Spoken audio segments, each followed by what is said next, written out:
Hi, I'm Diana Semmelhack. I'm a doctor of clinical psychology, a professor at Midwestern University's clinical psychology program with individual therapy, group therapies, community therapies, and the creative arts. We seek to help develop severely mentally individuals into their true selves. Yes, to seek self-actualization, not just warehousing these individuals in long-term care facilities. This show, as you'll see in a minute, depicts one of the greatest presidents in the United States and his triumph over mental illness. As many of the patients here have triumphed over their mental illness through therapy, through peer interaction, through family interaction, and most important of all, through the creative arts. So with that, the Mind of Lincoln. We brought together today a panel of individuals, including graduate students from Midwestern University who participated in the production, myself, as well as actors, to get a sense of what this production meant and how the therapies, individual, group, community, led up to what I think was a very, very beautiful production. When I was asked to find a song that pretty much encompasses what mental illness is about for this performance, the first song I thought of was Invisible by Hunter Hayes. And he is one of my favorite country artists, and I was really excited to be able to bring my love of music into this performance and into a therapeutic setting. The meaning behind the song is about stigma, bullying, and depersonalization, which is something that people with mental illness experience on a daily basis. But overall, the song is about how we are not invisible and we are here. And I think it's really great to be able to show that through a performance. And doing the plays and things like this is a way for the residents to say, hey, you know what? I'm here. I may have a mental illness, but mental illness does not have me. And I'm not invisible. And I'm going to show you that right now by being up here on the stage and performing. I'm George Motashowski. I'm one of the residents. I'm also a patient. And I really enjoyed the play. It benefited us all because we got a sense of accomplishment, teamwork, cooperation. In that way, it was wonderful. And also, with the play, it worked the theme of mental illness. It was about the mental illness. And the Mind of Lincoln, Brilliance and Melancholy, depression, which is a brain disease. And that was the theme. And we felt it. We connected with it. We related to it in the play, and so did the audience. It was marvelous. I knew that there was going to be a play here. Earlier this year we did Mary Poppins, but Lincoln really took me by surprise. I came in one day, we were going to do Lincoln, and it just kept getting bigger and bigger, and it was really interesting watching all the residents come alive.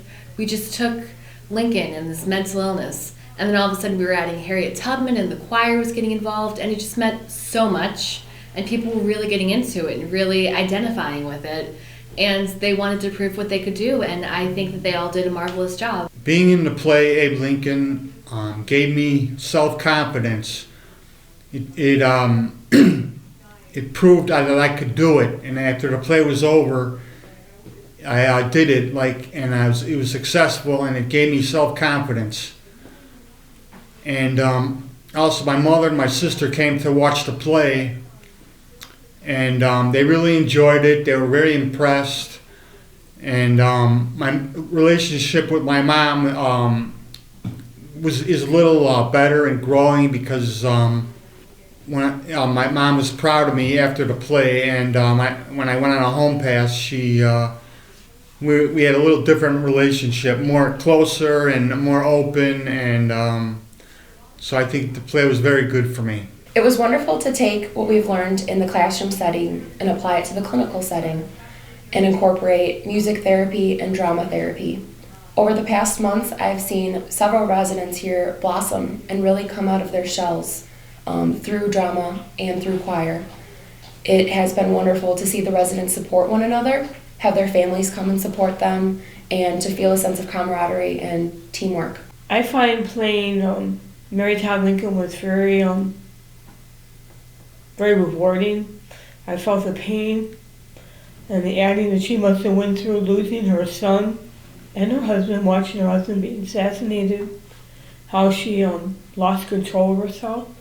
And playing that part was very rewarding for me, because I felt the pain that she went through. It was very, very emotional for me, because with me having a mental illness myself was very rewarding, I could say. It made me realize, doing the play, not only was I doing it for myself, I was doing it for those that can speak for themselves and those that cannot speak for themselves. That's why I did the part. The Mind of Lincoln, Brilliance and Melancholy. Yes, this brilliant man of Illinois suffered from a severe mental illness, yet he rose above his disability and created a union, not only within himself, but within the United States of America. Many great men, from Einstein to Edison, women such as Virginia Woolf, have suffered and made great creations, still had a mental illness.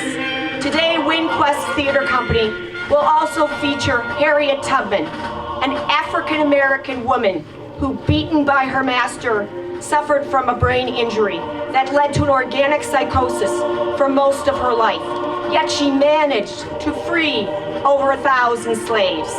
So with that, let us enter into the mind of Abraham Lincoln, a man of Illinois, and a man we present today.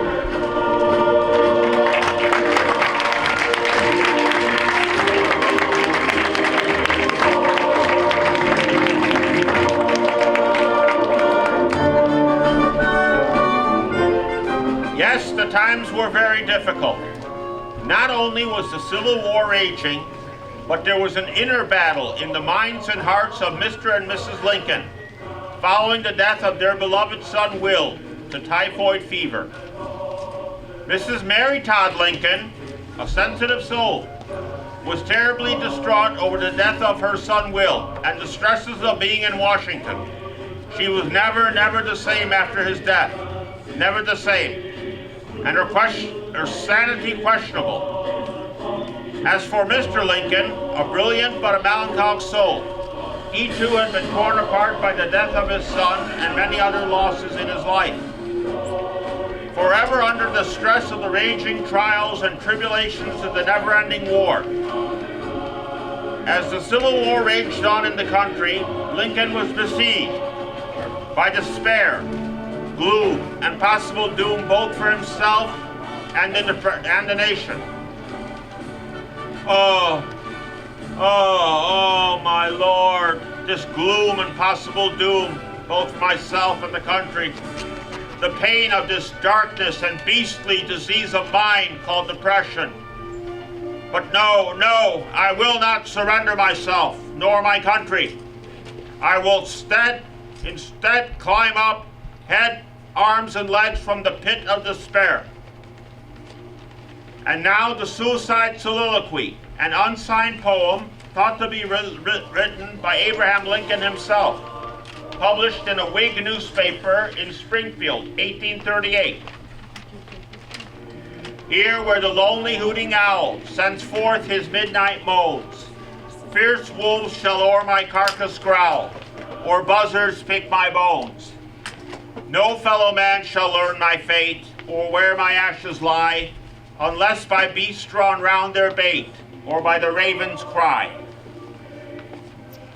Yes, Mr. Lincoln walked a difficult and personal melancholic path characterized by loss, sadness, and despair.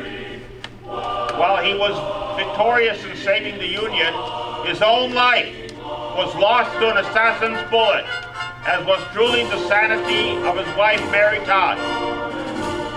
And yet the brilliance of this great man, fueled by despair, led to great accomplishment. His political genius led to preservation of the Union. And now the Gettysburg Address. 407 years ago, our sovereign forth on this continent. a new nation, conceived in liberty, and dedicated to our position. All men are created equal. And now the Pledge of Allegiance. I pledge Allegiance to the flag of the United States of America and to the republic for which it stands, one nation, under God, indivisible, with liberty and justice for all.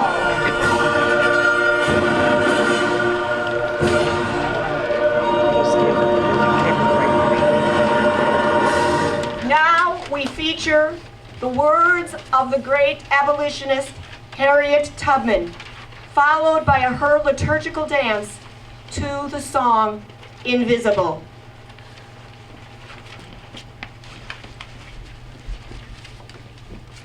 I'll free 1,000 slaves.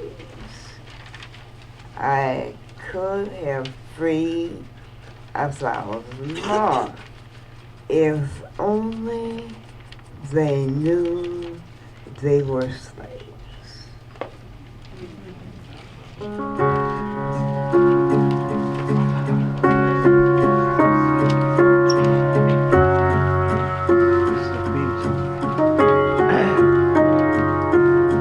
Crowded hallways of the loneliest places, the outcasts and rebels, or anyone who just dares to be different. And you've been trying for so long to find out where your place is, but in their narrow minds there's no room for anyone who dares to do something different. Oh, listen for a minute. Trust the one who's been where you are, wishing all it was sticks and stones. Those words cut deep, but they don't mean you're all alone, and you're not invisible. Hear me out. There's so much more to life than what you're feeling now. Someday you'll look back on all these days, and all this pain is gonna be invisible. All invisible.